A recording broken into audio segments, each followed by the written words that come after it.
अब यहाँ अपन समझेंगे कक्षा 12वीं के इकाई 1 इलेक्ट्रोस्टैटिक्स स्थिर विद्युतिकी के बेसिक कॉन्सेप्ट एंड फार्मूला। ठीक है, स्टार्ट करते हैं। तो सबसे पहली बात आती है अपनी विद्युत आवेश की। तो विद्युत आवेश क्या है ना। तो विद्युत आवेश की परिभाषा ये लिखी है अपनी। विद्युत आवेश क्या है? आवेश किसी भी पदार्थ का वह गुण है जिसके कारण वह दूसरे आवेशों को प्रभावित करता है। आवेश दो प्रकार के होते हैं, धनात्मक एवं ऋणात्मक। इसका ऐसा ही मात्रक याद रखना है, कूलम होता है। और आवेश के गुण भी याद रखना है, जो कि बहुत इंपॉर्टेंट है बोर्ड एग्जाम के लिए, कि आवेश एक अदिश राशि है। और दूसरा है आवेश क्वांटीकृत होता है। और तीसरा है आवेश संरक्षित होता है। और चौथा है आवेश निर्दिष्ट तंत्र पर निर्भर नहीं करता।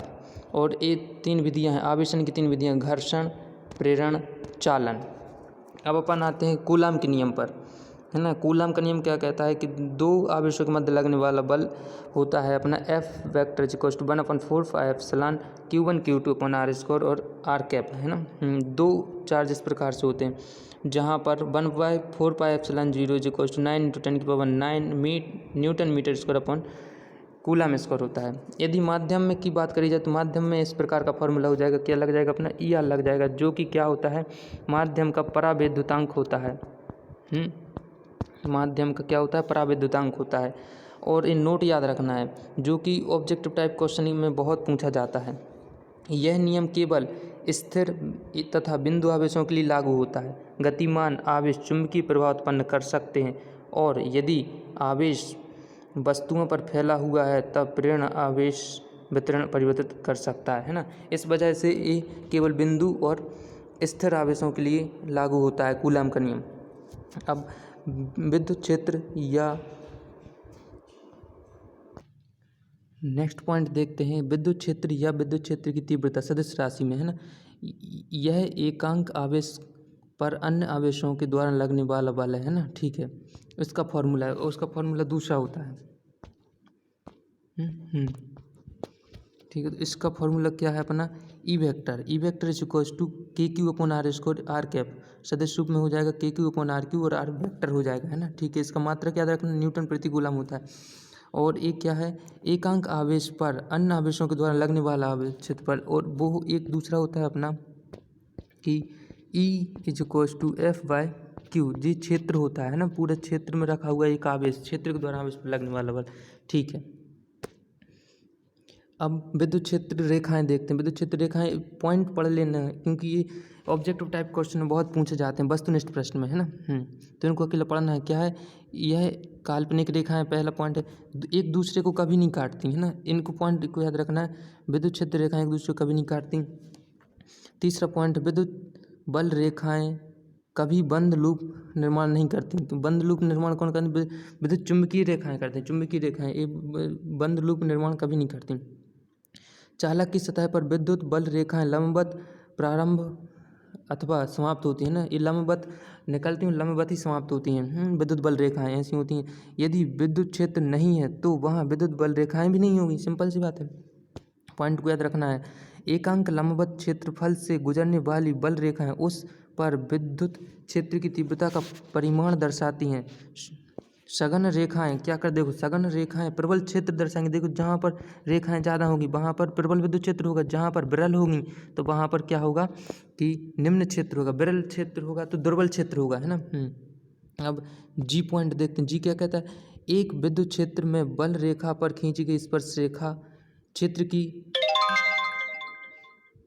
की तीव्रता की दिशा दर्शाती है ना। क्षेत्र की तीव्रता की, ठीक है, क्षेत्र की तीव्रता की दिशा दर्शाती है। ओके, नेक्स्ट देखते हैं विद्युत फ्लक्स। विद्युत फ्लक्स में क्या है कि फाई, इसको फाई से डिनोट किया जाता है। Phi is equals to E vector dot A vector, है ना। डॉट A वेक्टर होता है अपना, डॉट प्रोडक्ट होता है ना, इंटीग्रेशन।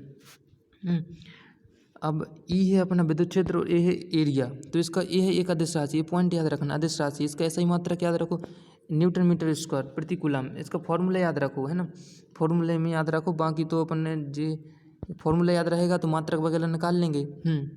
और देखो समरूप विद्युत क्षेत्र के लिए फाई क्या होगा, EA कॉस थीटा होगा। कॉस थीटा क्यों होगा, क्योंकि इसका डॉट प्रोडक्ट क्या होता है, कॉस थीटा होता है। क्रॉस प्रोडक्ट होता है तो क्या आता है, साइन थीटा आता है ना, सिंपल है।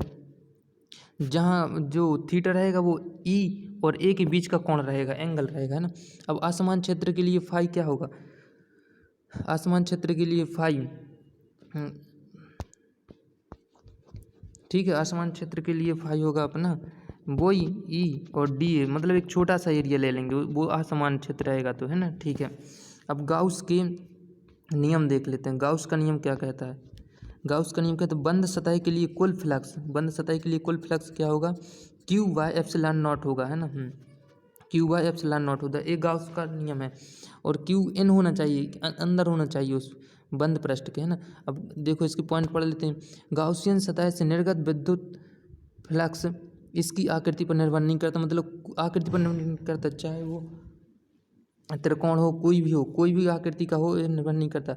और फ्लक्स केवल बंद सतह में विद्यमान आवेशों पर निर्भर करता है, मतलब फ्लक्स के अंदर, एक बंद एरिया के अंदर है अपना, इसी आवेश पर निर्भर करेगा फ्लक्स, है ना, कि इससे कितना फ्लक्स निकल रहा है। यदि बाहर है तो बाहर पर डिपेंड नहीं करता। बंद सतह से निर्गत फ्लक्स अंदर विद्यमान आवेशों की स्थिति पर निर्भर नहीं करता। हाँ, और ये क्या कह रहा है, स्थिति पर भी निर्भर नहीं करता, यानी कि चलो क्यू इधर है तो उतना ही निकलेगा जितना इधर से निकल रहा है ना, इस पर निर्भर नहीं करता कि कहाँ कौन है, केंद्र पर भी हो सकता है, कॉर्नर पर भी, कहीं भी हो सकता है। अब गाउसियन सतह पर विद्युत क्षेत्र तीव्रता अंदर तथा बाहर विद्यमान सभी आवेशों के कारण होती है, ठीक है, इस पॉइंट को ठीक है समझ लिया। नेक्स्ट है विभवांतर। विभवांतर क्या है, दो बिंदुओं ए व बी के मध्य विभवांतर किसी इकाई धनावेश को गतिज ऊर्जा नियत रखते हुए बी से ए तक लाने में बाह्य कारक द्वारा विद्युत क्षेत्र के विरुद्ध किया गया कार्य होता है, ठीक है। इसमें कुछ नहीं कार्य करना पड़ता है ना, तो एक्सटर्नल वर्क है ना, तो जैसे कि V A minus V V equals to क्या बताया गया, वी से ए तक लाने में वर्क किया गया है और अपॉन में क्यू, जो भी वर्क किया गया है ना, एक्सटर्नल वर्क है, तो ठीक है। अब दूसरा पॉइंट क्या है, विद्युत क्षेत्र तथा विद्युत विभव के मध्य संबंध बताना है ना, विद्युत क्षेत्र और विद्युत विभव के मध्य संबंध। तो अपन जानते हैं कि इलेक्ट्रिसिटी की जो वो है अपनी विद्युत क्षेत्र की तीव्रता वो होती है अपनी माइनस ऑफ दिस, इसका मतलब है ग्रेडियंट, ग्रेडियंट क्या, gradient of V, gradient of V होता है। और ग्रेडियंट ऑफ वी अपन बोलते हैं minus D V by D R, है ना, और ये आर के अपने सदिश में ले लेते हैं ना। तो इस प्रकार से इसको सॉल्व करने पर इसका संबंध निकल के आ जाता है अपना, जे संबंध आ जाता है, इसको याद रखना। संबंध है V is equal to minus integration of E D R, है ना, ओके। और फिर है ई, एक इसका ये पॉइंट देखते हैं, ई वेक्टर की दिशा उच्च विभव से निम्न विभव की ओर होती है। विभवांतर में ये ध्यान रखने वाली बात है कि उच्च विभव से निम्न विभव की ओर इसकी दिशा होती है ना। यदि भी किसी विभव होना चाहिए, विभव के लिए नियत हो, तो इस विभाग में ई इज इक्वल टू 0 होता है ना। विभाग मतलब कोई हिस्सा, क्षेत्र, है ना, ओके, या फिर कोई बर्तन वगैरह। अब समविभव पृष्ठ की बात करते हैं तो इसमें समान विभव वाले बिंदुओं का बिंदु पथ समविभव पृष्ठ कहलाता है, मतलब कहाँ कि समान बिंदु का बिंदु पथ। अब इस पे समान विद्युत क्षेत्र, इस पे भी समान विद्युत क्षेत्र, इस पे इस लाइन पे जितनी भी बिंदु हैं इनका विभव क्या है, समान है, तो इसको पूरे को अपन बोल देंगे समान समविभव पृष्ठ बोल देंगे, है ना, ठीक है। अब क्या है, इसके पॉइंट पढ़ लेते हैं कि समविभव पृष्ठ कभी एक दूसरे को नहीं काटते, समविभव पृष्ठ एक दूसरे को नहीं काटते, ओके। अब समविभव पृष्ठ सदैव विद्युत क्षेत्र की दिशा के लंबवत होते हैं, ये भी पॉइंट याद रखना। समविभव पृष्ठ पर आवेश को एक बिंदु से दूसरे बिंदु तक लाने में कोई कार्य नहीं करना पड़ता, क्योंकि विभव समान रहेंगे तो कार्य तो कोई करना नहीं पड़ता, है ना, ठीक है, क्योंकि विभव अंतर हुई तो कार्य कहलाता है, ओके। नेक्स्ट, स्थिर विद्युत गतिज ऊर्जा, यह किसी आवेश को गतिज ऊर्जा में परिवर्तन हुए बिना अनंत से किसी बिंदु तक लाने के लिए आवश्यक ऊर्जा होती है। जैसे दो आवेशित कणों को निकाय की अन्य ऊर्जा, इसकी ऊर्जा को अकेला फॉर्मूला याद रखना, ये होता है फॉर्मूला अकेला कि यू इज इक्वल टू कुछ नहीं होता, के Q1 Q2 और अपॉन में आर हो जाता है, आर स्क्वायर नहीं होता, उसमें बल में क्या होता था, आर स्क्वायर।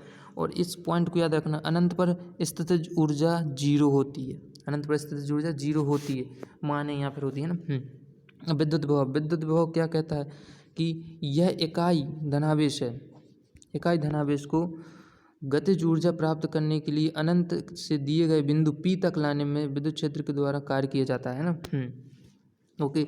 तो विद्युत विभव क्या है, वी अनंत से दिए गए बिंदु पर लाने में, तो वर्क डन अनंत से मान लो पी बिंदु पर लाना है तो पी पर और अपॉन में क्यू। ये वर्क डन क्या है, एक्सटर्नल है, इस इक्वल्स टू ये क्या है अपना, यही तो अपना ऊर्जा है ना। हाँ, इस तरह से ऊर्जा, तो क्या बोलेंगे, यू बाई क्यू बोल देंगे इसको, है ना। तो इस फॉर्मूले को ध्यान रखो। अब विद्युत विभव क्या है, एक सदिश राशि है, जबकि विद्युत क्षेत्र क्या है, एक सदिश राशि है, और सॉरी विद्युत विभव एक अदिश राशि, विद्युत विभव क्या है, एक अदिश राशि। इसका ऐसे ही मात्रक याद रखना, जूल प्रति कूलम या फिर वोल्ट। और तीसरा पॉइंट है, पराविद्युतांक माध्यम की उपस्थिति में विभव का मान घटकर इसके मुक्ताकाश मान का 1/ER गुना हो जाता है, ये मतलब माध्यम के, है ना। ओके। नेक्स्ट, विद्युत द्विध्रुव एक दूसरे को, विद्युत द्विध्रुव में क्या, एक दूसरे से अल्प दूरी पर स्थित दो समान तथा विपरीत आवेशों के निकाय को विद्युत द्विध्रुव कहा जाता है ना। इसको सिंपल है ना, दो आवेश जो होगा इसकी निकाय की दूरी हो गई डी, द्विध्रुवागुण क्या हो जाएगा, तो इसका पी से डिनोट करते हैं तो Q into D. Okay, D distance दोनों की और उसका एक का परिणाम क्यू इंटू डी।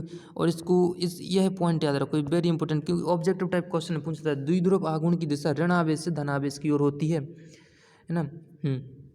अब इसको देखते हैं, समरूप विद्युत क्षेत्र में विद्युत द्विध्रुव है ना। इस तरह द्विध्रुव क्या, बलागुण, इसका बलागुण का फॉर्मूला देख लो, क्या होता है, P vector cross E vector, है ना, P vector cross E vector, तो कुल बल होता है 0 समविभव, है ना। अब बाह्य विद्युत क्षेत्र में द्विध्रुव को Q1 से Q2 तक घुमाने में किया गया कार्य होता है दिस, क्या ये होता है, P E cos theta 1 minus cos theta 2। इसको या फिर ऐसा भी बोल देते हैं अपन कि पी ई कॉस थीटा, या इसका एक और फॉर्मूला होता है P E 1 minus cos theta. यदि अपन 1 क्या है, 0 से इसको 0 माने, 1 को अपन 0 माने तो इसको 0 ए वाला फॉर्मूला बनेगा, है ना। वैसे इसका थीटा 1 से थीटा 2 तक, यदि 0 से अपन थीटा तक घुमाते तो फॉर्मूला आज ही आता। ओके। स्थिर विद्युत स्थितिज ऊर्जा पी ई कॉस थीटा जो होती स्थिर विद्युत ऊर्जा में माइनस अकेला लगाना पड़ता है इधर, क्या माइनस लगाना पड़ता है, तो क्या हो जाता है, स्थितिज ऊर्जा। असमान विद्युत क्षेत्र में विद्युत द्विध्रुव पर बल, असमान विद्युत क्षेत्र में विद्युत द्विध्रुव पर बल F vector is equal to this D E upon D R. Okay, इसको फॉर्मूले को याद रखना। अब द्विध्रुव के कारण विद्युत क्षेत्र, द्विध्रुव के कारण विद्युत क्षेत्र कहाँ होता है, अक्षीय बिंदु पर। ये इधर पे क्वेश्चन पूछा जाता है कि आर क्यू होता है ना। तो इसको ध्यान रखना अपन को, क्या कि विद्युत क्षेत्र हमेशा आर क्यू के इन्वर्सली प्रोपोर्शनल टू होता है ना। आर क्यू के इन्वर्सली प्रोपोर्शनल टू होता है। ओके, तो इस फॉर्मूले को याद रखना, अक्षीय बिंदु पर क्या होगा, 2kp अपॉन आर क्यू, निरक्षीय पर -kp, और किसी व्यापक पर ही होगी। व्यापक के अपन को नहीं पूछा जाता है, ठीक है, 12th क्लास के लिए उतना इंपॉर्टेंट नहीं है जितने कि ये दोनों हैं। अब द्विध्रुव के कारण विद्युत विभव, द्विध्रुव के कारण विद्युत विभव, अब इसको इसी को मैं बोल रहा था कि ध्यान रखना। अब इसमें आर स्क्वायर होता है, क्या अक्षीय बिंदु पर क्या होता है, विद्युत द्विध्रुव क्या होता है, आर स्क्वायर के इन्वर्सली प्रोपोर्शनल टू होता है, जबकि विद्युत क्षेत्र आर क्यू के इन्वर्सली प्रोपोर्शनल टू होता है। और इस पॉइंट को याद रखना कि निरक्षीय बिंदु पर विभव 0 होता है, और व्यापक रूप में ये फॉर्मूला होगा, ठीक है। व्यापक रूप में अपने को नहीं पूछा जाता 12th क्लास के लिए उतना। ओके, अब चालक तथा इसके गुण, अब चालक तथा इसके गुण देख लेते हैं। तो फर्स्ट हो जाएगा, चालक सदैव समविभव पृष्ठ होते हैं, और आवेश सदा चालक की बाह्य सतह पर विद्यमान होता है ना। चालक की बाह्य सतह पर इधर इधर आवेश विद्यमान होगा। जैसे मान लेते हैं एक लोहे की टंकी है और इसमें बच्चे को, किसी आदमी को बिठा दिया जाए, बाहर से करंट लगाया जाए तो अंदर वाले को करंट नहीं लगेगा यदि वो इसकी सतह से टच ना हो तो। ओके, ऐसे बैठ रहे। ओके, इस प्रकार से समझ लेते हैं। अब विद्युत क्षेत्र सदैव चालक सतह के लंबवत होता है, ऐसा लंबवत होता है। ओके, विद्युत क्षेत्र चालक पदार्थों के अंदर विद्युत क्षेत्र रेखाएं कभी विद्यमान नहीं होती है ना, वही मैं बता रहा था, इसके अंदर विद्यमान नहीं होती।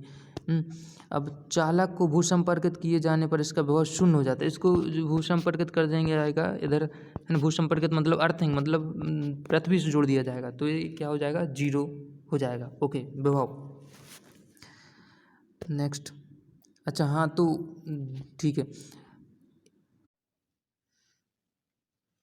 तो यहाँ कुछ विशेष फार्मूलों के बारे में समझेंगे जो कि बोर्ड एग्जाम के लिए इतने ज़्यादा इंपॉर्टेंट नहीं, लेकिन नॉलेज के लिए बहुत ज़रूरी और आ भी सकते हैं। ओके, ठीक है, तो विभिन्न आवेशों के कारण विद्युत क्षेत्र समझेंगे, है ना। पहले बिंदु आवेश के कारण तो सिंपल सा होता है, अपने समझे तो पहला पॉइंट है ना K Q upon are square, है ना। ओके ठीक है, इस पॉइंट को याद रखना है। और ये है अपना रेखीय आवेश के कारण विद्युत क्षेत्र, है ना, जी वाला पॉइंट देखो। तो इसमें क्या है, देखिए अब एक्स डायरेक्शन में फॉर्मूला याद रखो, lambda upon 4πε0 R sine alpha plus sine beta, है ना, जे अल्फा बीटा है। और बाय डायरेक्शन में हो जाएगा अपना lambda upon 4πε0 R cos beta minus cos alpha, है ना। ठीक है। अब अनंत लंबे रेखीय आवेश के कारण विद्युत क्षेत्र देखना है ना। तो इसमें क्या हो जाएगा, इस वाले में साइन अल्फा और बीटा की जगह पर क्या रख देंगे 1 क्योंकि इधर से 90 डिग्री का एंगल बनाएंगे, देखो पी पॉइंट को जोड़ेंगे तो इधर से जे आ जाएगा, इसको याद रखना है ना। और अनंत आवेश शीट के कारण ये वाला पॉइंट अनंत आवेश शीट के कारण विद्युत क्षेत्र है जो वो इतना होता है ना, E P equal to epsilon sigma by 2 epsilon naught होता है। क्या होता है, सिग्मा बाय 2 एप्सिलॉन नॉट होता है, ठीक है। सिग्मा बाय 2 एप्सिलॉन नॉट होता है। अब समरूप आवेशित वलय के कारण विद्युत क्षेत्र, समरूप आवेशित वलय के कारण इस वलय के कारण विद्युत क्षेत्र देखना है ना, इस वाले वलय के कारण क्या होता है, तो फॉर्मूला याद रख लेना बस, है ना, कि E P equal to K Q X upon में R square plus X square की पावर 3/2 की पावर, है ना। यदि वलय का केंद्र देखा जाए तो ई क्या हो जाएगा, 0 हो जाएगा। और इस पॉइंट को विशेष याद रखना सेकंड वाले को, कि विद्युत क्षेत्र X equal plus minus R by root of 2 पर अधिकतम होता है। ओके। और अब इसको देखते हैं अनंत प्लेट के कारण, है ना, अनंत समतल प्लेट के कारण होता है, क्या होता है, सिग्मा बाय 2 एप्सिलॉन नॉट नहीं होता, सिग्मा बाय 2 एप्सिलॉन नॉट होता है अपना सीट के कारण, है ना। अब अनंत प्लेट के कारण क्या हो जाएगा, सिग्मा बाय एप्सिलॉन नॉट अकेला, है ना, सिग्मा बाय एप्सिलॉन। ठीक है, नेक्स्ट देखते हैं। अब वलय खंड के कारण विद्युत क्षेत्र देखना, वलय खंड के कारण जो फॉर्मूला है ना, ये वलय टाइप का है, ये खंड है ना, तो फॉर्मूला हो जाएगा 2 के lambda upon R sine alpha by 2, है ना, अल्फा जे, जहाँ पर लैम्डा इज इक्वल टू क्या होता है क्यू बाय एल, है ना। हाँ, एक अंक लंबाई में। अब आवश्यक शक्ति के कारण जी फॉर्मूला याद रखना पड़ेगा कि सिग्मा बाय 2 एप्सिलॉन नॉट, ये आवश्यक शक्ति है ना प्लस पॉजिटिव से, और इसी के केंद्र के एक्सिस पर, है ना, इतना होता है sigma by 2 epsilon naught T P equal to रू bracket 1 minus X by X root of R square plus X square. ठीक है, इसको याद रखना। अब खोखले अचालक गोले के कारण विद्युत क्षेत्र, खोखले अचालक विद्युत मैंने बताया था ना कि अंदर तो विद्युत क्षेत्र क्या होता है 0, मतलब तो ये वाला क्या हो जाएगा, और ये बाहर स्थित बिंदु है ना, सी क्या है, बाहर स्थित बिंदु के लिए, ठीक है। स्मॉल आर क्या है, उसके केंद्र से डिस्टेंस मेजर करेंगे अपन ना, ठीक है, ओके। अब समरूप अचालक गोले के कारण, है ना, हाँ तो ठीक है, इसके फॉर्मूला ये ज़्यादा इंपॉर्टेंट नहीं, लेकिन फिर भी फॉर्मूला के लिए याद रखना कि P R upon 3 epsilon not, है ना। और सतह पर स्थित बिंदु के लिए, सतह पर स्थित तो के क्यू अपन आर स्क्वायर होता है विभव, है ना, ये तो सिंपल है, के क्यू अपन आर स्क्वायर। और इसके बाहर स्थित बिंदु K Q upon small R square, small R क्या करेंगे, केंद्र से मेजर करेंगे बाहर तक, जहाँ तक पॉइंट जाएगा। ओके। ठोस या खोखले चालक गोले के कारण, ठोस या है ना, गोले के अंदर स्थित बिंदु के लिए क्या हो जाएगा 0, ये तो विद्युत क्षेत्र 0 ही होता है। और बाहर सतह पर स्थित के क्यू आर स्क्वायर, बाहर स्क्वायर वो सिंपल है ना। ओके, फॉर्मूला ही सिंपल है, थोड़ा सा दिमाग लगा कर लेना। अब विद्युत विभव चेक कर लेंगे ना सभी बिंदु पर। बिंदु अब इसके कारण क्या हो जाएगा, के क्यू अपन आर, है ना, इधर पे आर स्क्वायर नहीं होता, उसमें क्या होता था अपना विद्युत क्षेत्र में आर स्क्वायर होता है, तो इसमें सिर्फ आर होता है ना। है आवेशित वलय के कारण क्या हो जाएगा, ये वाला फॉर्मूला है ना, K Q upon root of R square plus X square, है ना। जी वेरी सिंपल, उसी से कॉन्टैक्ट करके है ना, आवेशित वलय के कारण विद्युत विभव हो जाएगा। और वलय खंड के कारण विद्युत विभव के क्यू अपन आर, सिंपल, इसको याद रख लेना, ज़्यादा इंपॉर्टेंट नहीं है। मैंने जो पिछली बार की बताया, जो थ्योरी बताई वो बहुत इंपॉर्टेंट है ऑब्जेक्ट टाइप क्वेश्चन के लिए। ओके।